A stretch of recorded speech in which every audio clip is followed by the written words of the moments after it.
This is Winning Cures Everything. Here's your host, Gary Seegers. It is Wednesday, May the 1st. That's right, we made it to this month. I am excited. I'm your host, Gary Seegers. This is Winning Cures Everything. You can follow me on Twitter at GaryWCE. You can follow the show at Winning Cures. Let's go on and give you a rundown of what you can expect today. We're going to talk about the FBI trial. Sean Miller was brought up again. A lot more stuff coming out about that. The Rick Barnes UCLA story. Rick Barnes apparently lied. Interesting. The AAF's original investor was arrested in New York this morning. We're going to talk about what that was. And I'm going to give you some daily picks just like all the time. Every time we do this, I got daily picks for you. You can find them over on the website. WinningCuresEverything.com is the place to go for the picks, for the show, for basically everything. YouTube.com/WinningCuresEverything. Go subscribe over there. Leave some nice comments. Jump in on the comments section right now if you're watching the show. Let us know that you're watching. Make sure you share it out. We appreciate everything that you guys do. Brand new sponsor today. BetNow.eu. Great online sportsbook.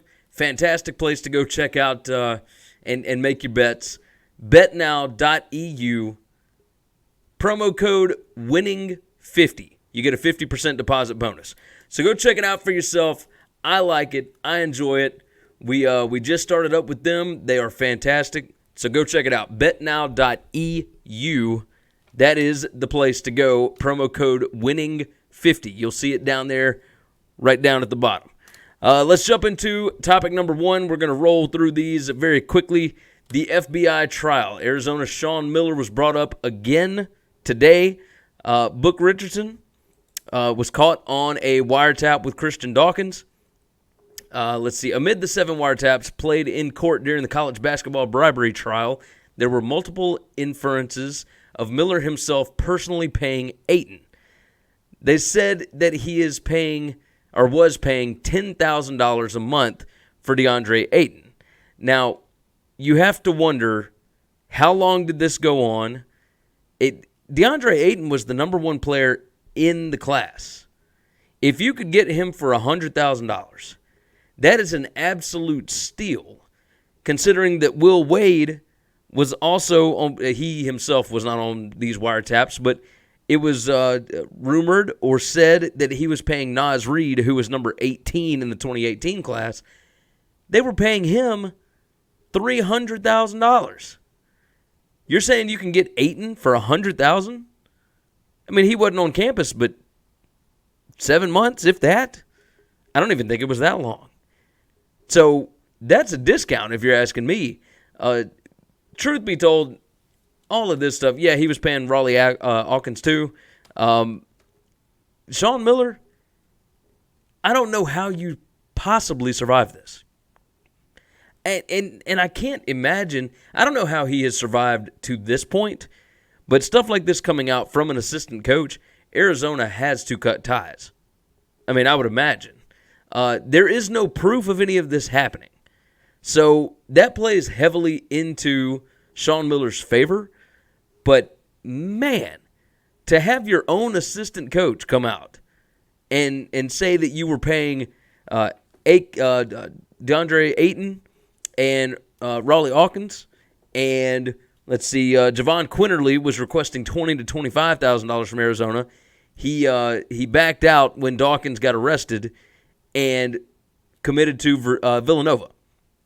And now he's set to transfer, but I don't know who's going to touch him because you have no idea if he's going to be available.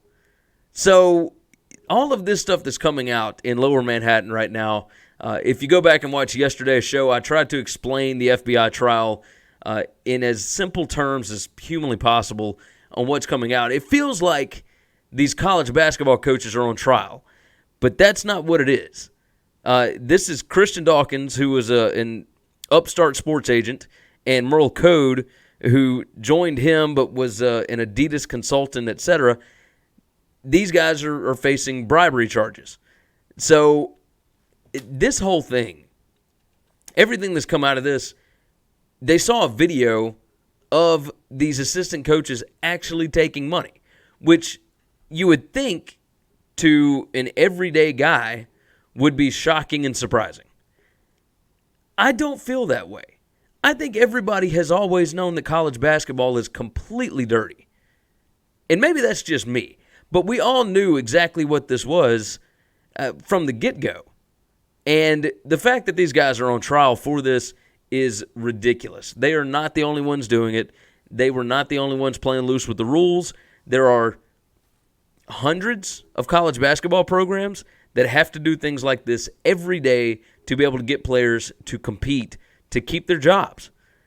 Now, the fact that Sean Miller was handling this stuff by himself, as was reported, as was said in these wiretaps, that's a little surprising. The way that Will Wade did it, the way that Sean Miller did it, that's surprising because number one rule is you never know anything. You get other people to handle it, and they can take the fall, and you can give them a payout for it, but that's it.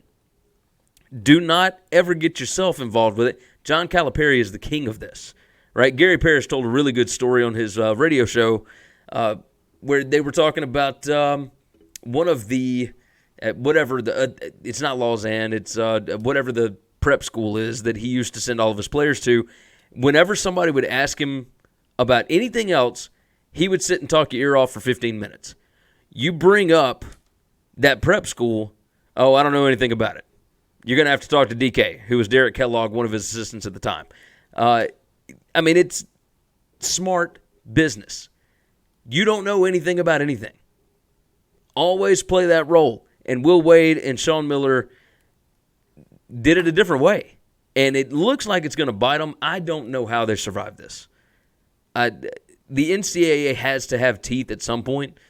And we'll see what happens when everything comes out afterwards, when it's all finalized. But, yeah, this whole thing was absolutely bonkers. Let's move into topic number 2, Rick Barnes. Rick Barnes, what are you doing, my brother? What are you doing? The Los Angeles Times has an article up that's called The Backstory on UCLA's Long, Strange Search for a Basketball Coach. It was written by Ben Bolch, B-O-L-C-H. So go check that thing out. It is incredible. As everybody knows, we've talked about on the show, if you're a college basketball fan, you have followed this. This thing with Rick Barnes, when it was reported that there was interest between the two and that it was getting close to a done deal between Barnes and UCLA, and then Barnes decides that he's coming back to Tennessee, and later on in the week, they ask him point blank at a press conference, so how close was this? Like, what, did you want to be the coach? Whatever the question was. And he said, I would be the UCLA head coach right now if they could pay the buyout. Which everybody said was crazy. Why would you admit that? That's the easiest spot to come out and say, look, I thought about it. Tennessee is where I want to be. This is the best place for me and my family. This is the best place for me to win. I love it in Tennessee. Da-da-da-da-da. Simple. Easy. That's PR rule number 1. Make it seem like it was your thing. Instead, if UCLA could have paid my buyout, I would be the coach at UCLA.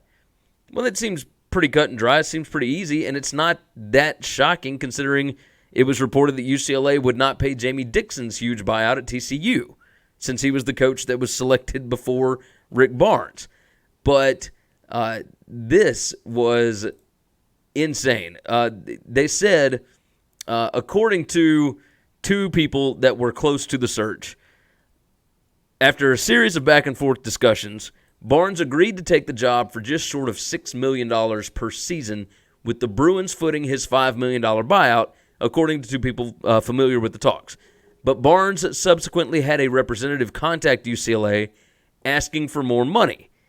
UCLA pulled out of the discussions at that point, even after Barnes said he would accept the previously agreed-upon terms in an attempt to salvage the deal. Barnes then told reporters in the following days, what we talked about just a second ago, that he momentarily thought he was going to become the Bruins coach and that the holdup had been UCLA's unwillingness to pay his buyout. There was one truth everybody could agree on. Barnes was not coming to Westwood. Why would you lie? Why lie about this? Rick Barnes, if you're going to lie, come out and say that you just wanted to be at Tennessee. Get your fan base behind you. Don't look like a liar for both sides. You're trying to make UCLA look bad, and you made yourself look bad in the process to your fan base. Who does that help? I mean, this is just complete and total ignorance, and it's kind of shocking because Barnes has been around for a long, long time. I mean, he was the coach at Texas, and everybody loved him up until the last couple of years, but he understood the politics of the job. With Tennessee, it's like he has no idea what he's doing. Yes, he's gotten older. Maybe he just doesn't care anymore. But if you're going to lie, why not make it the right lie? I mean, that's simple stuff. All right, let's move on from that. Topic number 3. The AAF's original investor was arrested this morning. He faces up to 70 years in jail. Here's what happened. Reggie Fowler, he was one of the guys that initially was going to be an owner of the Minnesota Vikings. That deal fell through. The NFL guys pushed the AAF over to him and said, he might be somebody you want to talk to. Here's the deal. He was arrested Tuesday, charged by the U.S. Attorney's Office in the Southern District of New York, the FBI, and the IRS with committing bank fraud and operating an unlicensed money-transmitting business. Here's the deal. The government entities allege that Fowler and his partner between February and October of 2018 moved hundreds of millions of dollars through banks for a cryptocurrency business under the guise of what they said were real estate holdings. If convicted, Fowler, who is 60, could face a maximum of 70 years in prison.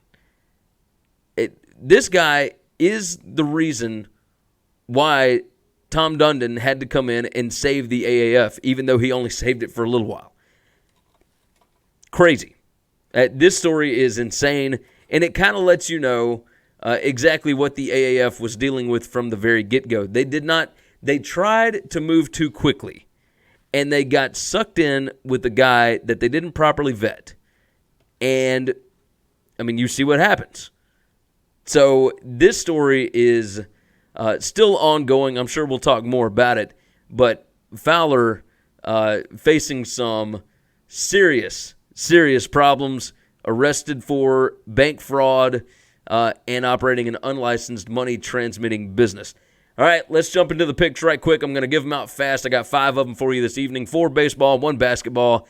You can always find them over at winningcureseverything.com. Go into the navigation bar, click on Gambling Picks. We got the spreadsheet right there for you, and you can see all of our prior picks as well.